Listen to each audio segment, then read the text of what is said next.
KPSC ನೇಮಕಾತಿಯಲ್ಲಿನ ಅಕ್ರಮ ಹಿನ್ನೆಲೆಯಲ್ಲಿ ವಿಜಯಪುರ ಕೇಂದ್ರ ಕಾರಾಗೃಹದ ಸಹಾಯಕ ಅಧೀಕ್ಷಕರ ಮನೆ ಮೇಲೂ ಕೂಡ ಇಡಿ ಅಧಿಕಾರಿಗಳು ದಾಳಿ ಮಾಡಿದ್ದಾರೆ. ಸಹಾಯಕ ಅಧೀಕ್ಷಕ ಅಭಿಜಿತ್ ಕುಬೇರ್ ಜಾಗನವರ್ ಅವರ ಮನೆ ಮೇಲೂ ಕೂಡ ಅಧಿಕಾರಿಗಳು ದಾಳಿ ಮಾಡಿದ್ದಾರೆ. ವಿಜಯಪುರ ಕೇಂದ್ರ ಕಾರಾಗೃಹದ ಸಹಾಯಕ ಅಧೀಕ್ಷಕ ಅಭಿಜಿತ್ ಕುಬೇರ್ ಜಾಗನವರ್ ಅವರ ಮನೆ ಮೇಲೂ ಕೂಡ ರೇಡ್ ಮಾಡಿದ್ದಾರೆ. ಬೆಳಗಾವಿ ಜಿಲ್ಲೆ ಕಿತ್ತೂರು ಪಟ್ಟಣದ ಸದಾಶಿವನಗರದಲ್ಲಿ ಇರುವಂತಹ ಮನೆಯ ಮೇಲೆ ಅಧಿಕಾರಿಗಳು ದಾಳಿ ಮಾಡಿದ್ದಾರೆ.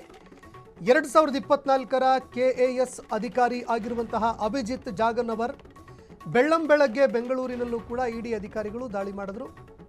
ಬೆಂಗಳೂರಿನಲ್ಲೂ ಕೂಡ ಅಧಿಕಾರಿಗಳು ದಾಳಿ ಮಾಡಿದ್ದಾರೆ. ದಾಖಲೆಗಳನ್ನು ಕೂಡ ಇಡಿ ಅಧಿಕಾರಿಗಳು ಪರಿಶೀಲನೆ ಮಾಡ್ತಾ ಇದ್ದಾರೆ. ಏನು ದಾಖಲೆಗಳು ಲಭ್ಯವಾಗಿದ್ದಾವೆ ಆ ದಾಖಲೆಗಳನ್ನು ಕೂಡ ಅಧಿಕಾರಿಗಳು ತಡಕಾಡ್ತಾ ಇದ್ದಾರೆ. ಆ ದಾಖಲೆಗಳಿಗೆ ಸಂಬಂಧಪಟ್ಟಂತೆ ಮಾಹಿತಿಗಳನ್ನು ಕಲೆ ಹಾಕ್ತಾ ಇದ್ದಾರೆ ಇಡಿ ಅಧಿಕಾರಿಗಳು. ಹಾಗಾಗಿ ಮತ್ಯಾರ್ಯಾರ ಹೆಸರು ಇದರಲ್ಲಿ ಕೇಳಿ ಬರುತ್ತೆ, ಯಾರ್ಯಾರು ಈ ಪ್ರಕರಣದಲ್ಲಿ ತಗಲಾಕೊಳ್ತಾರೆ ಅದನ್ನು ಕೂಡ ನೋಡಬೇಕಾಗತ್ತೆ. ಇವತ್ತು ಬೆಳ್ಳಂಬೆಳಗ್ಗೆ ಬೆಂಗಳೂರಿನಲ್ಲೂ ಕೂಡ ಇಡಿ ಅಧಿಕಾರಿಗಳು ದಾಳಿ ಮಾಡಿದ್ರು.